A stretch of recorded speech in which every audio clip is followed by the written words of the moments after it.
Hi boys and girls, welcome back to part 3 of Miss Rumphius, Story and Pictures by Barbara Cooney. And just as a reminder, we learned that the author is telling the story from a third-person point of view.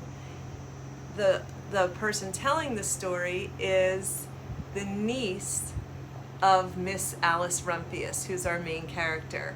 And she is recalling the life of her great aunt. And the author uses flashback in the beginning of the story to take us back to Miss Rumphius's childhood and learn that in her childhood she established 3 goals for her life. And the first, was to travel to faraway places. The second was to live by the sea. And the third, at the suggestion of her grandfather, was to make the world a more beautiful place. And we're in the part of the story where Miss Rumphius has traveled to faraway places, and she's decided now, after a back injury, that it was time for her to go and to look for a place to live by the sea to reach her second goal. And she has found this beautiful place by the sea. From the porch of her new house, Miss Rumphius watched the sun come up.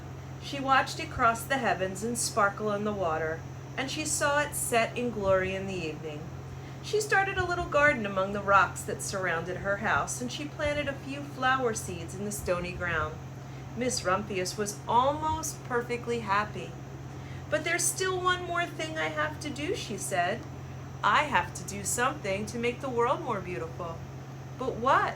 The world already is pretty nice," she thought, looking over the ocean. The next spring, Miss Rumphius was not very well. Her back was bothering her again, and she had to stay in bed most of the time. The flowers she had planted the summer before had come up and bloomed in spite of the stony ground. She could see them from her bedroom window, blue and purple and rose-colored. "Lupines," she said with satisfaction. "I've always loved lupines the best. I wish I could plant more seeds this summer so that I could have still more flowers next year." But she was not able to.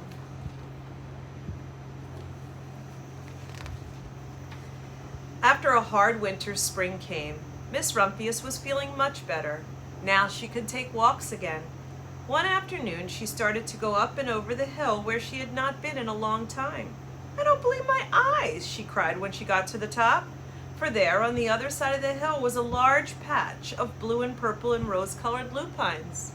"It was the wind," she said as she knelt in delight. "It was the wind that brought the seeds from my garden here, and the birds must have helped." Then Miss Rumphius had a wonderful idea. She hurried home and got out her seed catalogs. She sent off to the very best seed house for 5 bushels of lupine seeds. All that summer, Miss Rumphius, her pockets full of seeds, wandered over fields and headlands sowing lupines. She scattered seeds along the highway and down the country lanes. She flung handfuls of them around the schoolhouse and the back of the church. She tossed them into hollows and along stone walls. Her back didn't hurt her any more at all. Now some people called her that crazy old lady. My great Aunt Alice, Miss Rumphius, is very old now. Her hair is very white. Every year there are more and more lupines. Now they call her the Lupine Lady. Sometimes my friends stand with me outside her gate, curious to see the old lady who planted the fields of lupines. When she invites us in, they come slowly. They think she is the oldest woman in the world. Often she tells stories of faraway places.